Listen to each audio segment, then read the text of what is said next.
ከአንደበታችሁ የተናገራችሁትን እግዚአብሔር ያስምርላችሁ። እንኳን አደረሳችሁ። የመልአኩ ቅዱስ ሚካኤል ተራዳኢነቱ በረከቱ ሁላችሁ ጋር ይሁን።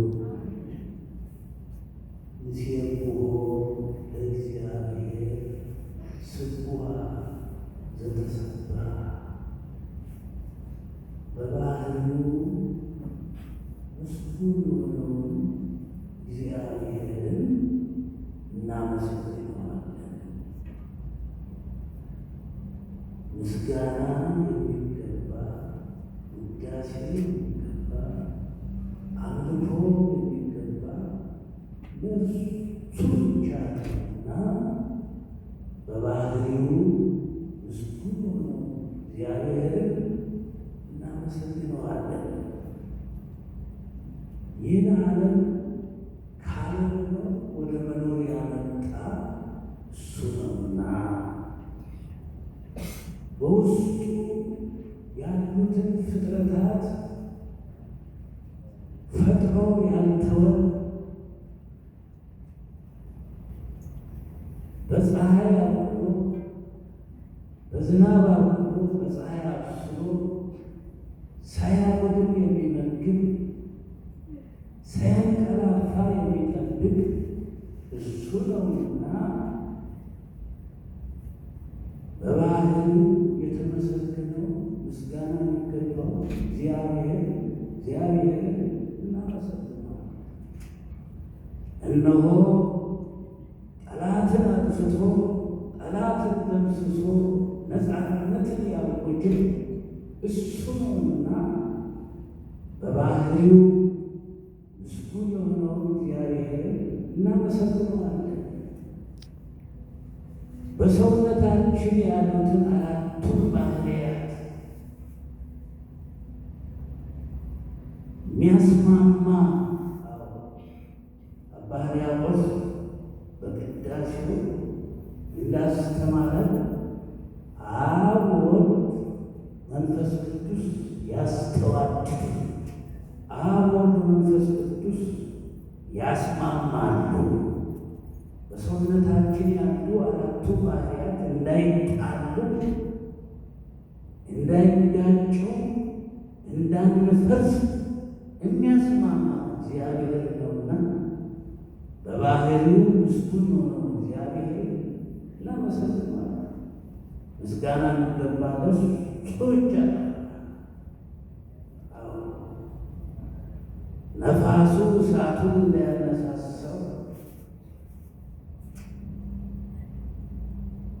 ውሃው እሳቱን እንዳያጠፋ፣ ነፋሱ መሬቱን እንዳይገፋ፣ ይህን ሁሉ የሚያስማማ የበላነው ተጭኖ እንዳይገለን፣ የበላነው ተስተካክሎ ደቆ ወደ አስራው ሰውነት እንዲተላለፍ በሕይወት እንዲኖር የሚያደርግ እሱ ነውና ምስጋና የሚገባ ለእሱ ስለሆነ በባህሪው ምስጉን የሆነውን እግዚአብሔርን እናመሰግነዋለን። እግዚአብሔር እንግዲህ ዛሬ እንደምታውቁት ታምር የሰራበት ቀን እግዚአብሔር 430 ዘመን ሙሉ በባርነት ቀንበር ያሉትን እስራኤልን በሙሴ መሪነት፣ በሙሴ አማላጅነት፣ በመልአኩ በቅዱስ ሚካኤል መሪነት ከግብፅ ከባርነት ነፃ ያወጣ እሱ ነው። እግዚአብሔር በባህሪው ምስጉን የሆነውን እግዚአብሔርን እናመሰግነዋለን። ይህ የእስራኤል ስደት ቀደም ለአባታቸው ለአብርሃም ተነግሯል። አብርሃም ብሎ በሚጠራበት አብርሃም ማለት የጥቂቶች አባት፣ አብርሃም ማለት ደግሞ የብዙዎች አባት። የብዙዎች አባት ተብሎ ከመጠራቱ በፊት በኦሪት ዘፍጥረት በምዕራፍ 15 ቁጥር 12 እንደተጻፈው ወገኖች ወደማያውቁት አገር ወደማያውቁት ምድር ይሰደዳሉ፣ ይሰቃያሉ፣ ይገረፋሉ፣ መከራ ይደርስባቸዋል ተብሎ ለአብርሃም ተነግሯል። ከዚህ አንስቶ ነው እንግዲህ መከራው ደርሶባቸው ከዚህ ጊዜ አንስቶ ነው የሚቆጠር። ከዚህ አንስቶ ሲቆጠር 430 ዘመን ዛሬ ያሳዝናል። ይህን ሁሉ ዘመን በግብፅ ጭቃ እየረገጡ እየራባቸው እየጠማቸው ስጋያቸውን እየበሉ ነው የኖሩት። እግዚአብሔር እንዲሁም አንዲት ዕብራዊት በምጥ ተይዛ አሰሪዋን እባክህ የወሊድ ፈቃድ ስጠኝ፣ አዎ በጽኑ ምጥ ተይዣለሁ፣ እባክህ እርዳኝ ብላ ብትል ልጆችሽን ከጭቃው ጋር ጨምረሽ እርገጪ ነው። እንዲህ አይነት ጭካኔ እግዚአብሔር በዚህ ሰዓት እያለቀሰች ምጡ ጸንቶባት ሁለቱ ልጆቿን ከጭቃ ጋር አብራ ረገጠች። አዎ የሕፃናቱ ደም አዎ ጭቃውን ያጸናዋል ብሎ እንደዚህ ስለሚያምኑ ይህን አይነት ጭካኔ በዚህ ሰዓት እቺ ዕብራዊት ሴት ራሔል የተባለች አዎ ሁላችሁም እንዳነበባችሁ እንደተረዳችሁ በዚህ የእስራኤል አምላክ ይህን ግፍ አይመለከትም፣ ይህን ስቃይን እስከ መች ዝም ትላለህ ብላ እንባዋን አፈሰሰች። እግዚአብሔር የራሔል እንባ አዎ ወደ እግዚአብሔር ደረሰ፣ ልቅሷ ደረሰ። እግዚአብሔር አበሰላት። ዛሬ ሐዘናችን ለቅሷችን ራሔል የተባለች ኢትዮጵያ የኢትዮጵያን ሐዘን እግዚአብሔር ይመልከት። የወገኖቻችንን ልቅሶ እግዚአብሔር ይመልከት። የወገኖቻችንን ረሃብ መፈናቀል እግዚአብሔር ይመልከት። አዎ የእሷ ልቅሶ ነው ዛሬ ፈርዖንን እስከ ሰራዊቱ ያሰጠመ እግዚአብሔር። አዎ የእሷ ልቅሶ ነው።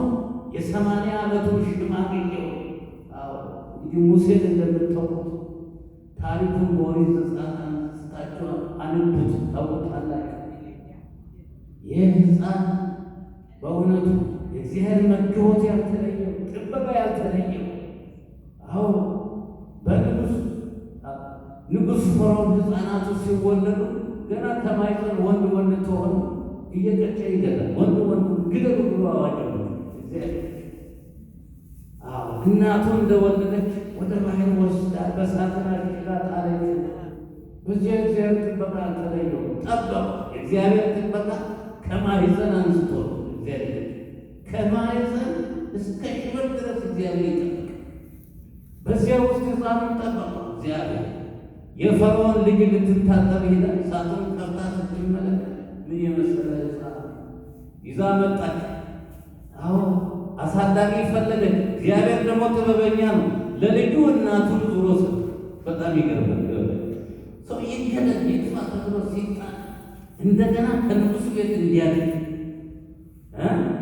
እየበላ እየጠጣ እንዲያድግ ያቺ ልጅ ምክንያት ሆና የፈርዖን ልጅ ምክንያት ሆና ሙሴ በፈርዖን ቤት አደገ።